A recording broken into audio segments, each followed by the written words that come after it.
10 লাখ টাকা একজনের জীবনের দাম, সেটা মুখ্যমন্ত্রী ডিসাইড করে নিলেন। বাবা মার কাছে সন্তানের দাম 10 লক্ষ টাকা। এই মুহূর্তে দাঁড়িয়ে পশ্চিমবঙ্গের পুলিশ মন্ত্রী এবং স্বাস্থ্যমন্ত্রী এবং মুখ্যমন্ত্রী একই মানুষ, তার নাম মমতা বন্দ্যোপাধ্যায়, এবং তিনি একজন মহিলা।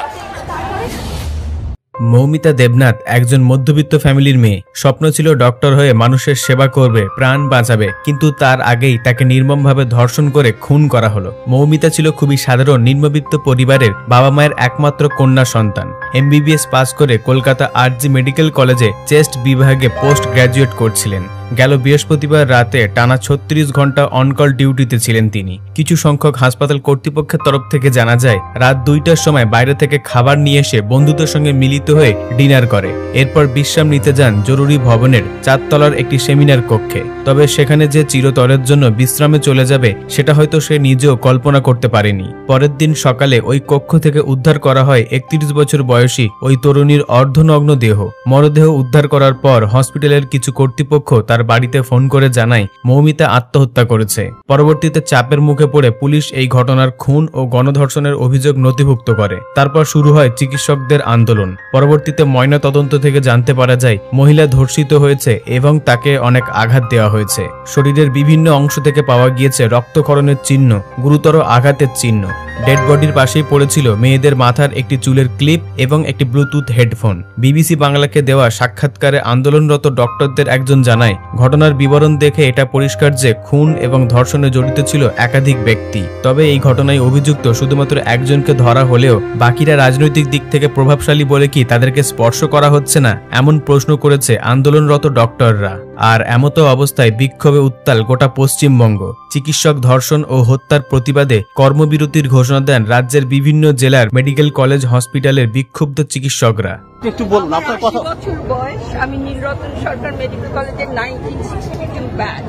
আমাদেরকে প্রিয়রঞ্জন দাসুজির সাথে লড়াই করে আমাদের SF ইউনিয়ন করতে হয়েছিল। কালকে যখন 500 জন শুধু নীলরতনের আমার বয়সী ডাক্তাররা আমরা উঠে দাঁড়িয়ে 3টে ডিমান্ড ছিল। একটা, we will not allow this to be মানে এরকম ভাবে ডিসপ্লেস। আমরা internationally we have asked for support and we've got it. আজকে BBC নিউজে দেখো জানানো হচ্ছে, যদি দরকার হয় এরা না পারলেও আমরা জানিয়ে দেব যে আমরা পশ্চিমবঙ্গে আজকে আমরা কি ধরনের অত্যাচার আমাদের সহ্য করতে হচ্ছে। ভাই একটা অন্য ভোর আশা করেছিলাম, কিন্তু আরো ভয় পাচ্ছি।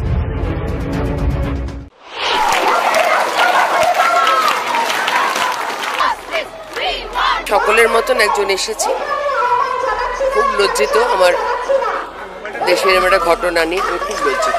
দেখো আজকে মানুষ বলে দিল তো যে আন্দোলন করা যায়, এরম অন্যায়ের প্রতিবাদ করা যায়। মানুষ সারা রাজ্য জুড়ে প্রমাণ করে দিল তো। কি আসপদ্দা যে ধনঞ্জয়ের নাম নিয়ে কথা বলছে, আজকে ঠিক সেই ধনঞ্জয়ের এই লোকটাকে। We demand justice, and by justice we mean justice, and we do not also expect that we will get justice by এখানে সমস্ত পুরুষ মানুষদেরকে, সব পুরুষ মানুষদেরকে চিকিৎসা করতে হবে। I'm a psychiatrist, তাদেরকে চিকিৎসা করতে হবে খুব ভালো করেই জানি।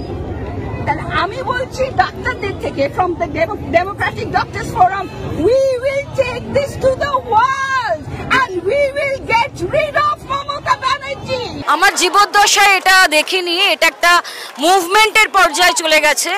আসলে সারা বিশ্বে মানুষ এখন অনেক কিছু জানতে পারছে, যাদেরকে আমরা মানে মাথায় করে রাখতাম সেই মানুষগুলো মানে তাদের মুখোশগুলো খুলে যাচ্ছে। সো এইটা একটা বিরাট মুভমেন্টের জায়গায় চলে গেছে। সারা ভারতবর্ষ, পশ্চিমবঙ্গ এবং সারা পৃথিবী জুড়ে বিভিন্ন প্রান্তে যারা এই বিষয়টা জানে, লন্ডন, আটলান্টা, USA, পোল্যান্ড, এই সমস্ত জায়গায় আজকে রাতে সমস্ত সবাই প্রসেশনে বেরিয়েছে। হয়েছে বলতে একটু আর্যকর ব্যাপারটা। আরজিগরে গোটা মুভমেন্টটা পুরোটাই মেকি, ঠিক আছে, ওটা প্রিন্সিপালই চালাচ্ছে অ্যান্ড প্রিন্সিপালের যারা সাকরেত তারাই চালাচ্ছে, আমাদেরকে ইয়ে করছে। মুভমেন্টের যে কোনো আলাদা ফেস হবে, অথরিটি যে কোনো স্টেপ নিচ্ছে না বা এরকম আজে বাজে কমেন্ট পাস করছে, এটার এগেনস্টে কিন্তু কিছু নেই, ঠিক আছে।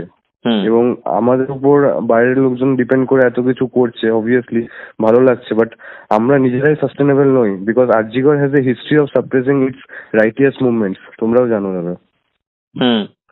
অ্যান্ড এখানে কালকে একটা ভিডিও এসেছিল যে একটা সিভিক ভলেন্টিয়ারকে অ্যারেস্ট করেছে, ওটা একটা স্কেপগোট ছিল, ওটার সঙ্গে সঙ্গে আমরা হুইসেল ব্লো করেছি, বাট অথরিটি চেয়েছিল যে হ্যাঁ ওটাতে আমরা ভুলে যাব, কিন্তু ওরা তো জানে না যে অ্যাটলিস্ট সেইটুকু আইকিউ তো আছে যে মানুষ বুঝতে পারবে ওটা ওর পক্ষে করা সম্ভব কিনা। যে পোস্টমর্টম রিপোর্টে যেরকম ইনজুরিজ আছে দিদির, হ্যাঁ তাতে দাদা একজনের কাজ তো নয়, মিনিমাম 2 বা 3 জন। কারা হতে পারে, কি সাসপেক্ট করছিস তোরা আরজি করের ছেলেরা? আমরা দাদা সাসপেক্ট করছি এটা ইন্টার্নের কাজ,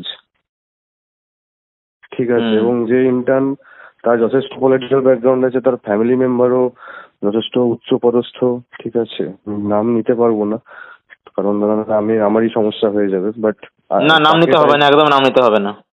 না দাদা সেটাই, এবং তাকে প্রোটেকশন দেওয়ার জন্যই মানে খারাপ লাগছে ভাবতে যে আমার ব্যাচমেটই এরকম করতে পারে, এবং কলেজ অথরিটি এতটা নির্লজ্জ যে তাকে সেফগার্ড করার জন্য এত কটা গেমস খেলা হচ্ছে, গোটা মুভমেন্টটা আমাদের কলেজ অথরিটি রান করছে, ঠিক আছে। একটা যদি খারাপ টাইমে তোমার পাশে কেউ এসে দাঁড়ায়, জাস্ট একটা মেয়ে কি করছে, ও সে যখন ছড়ে যায় না, পুরো সবকিছু ভেঙে পড়ে যায়, সেটাই হবে কাল বা পরশুর অপেক্ষা জাস্ট।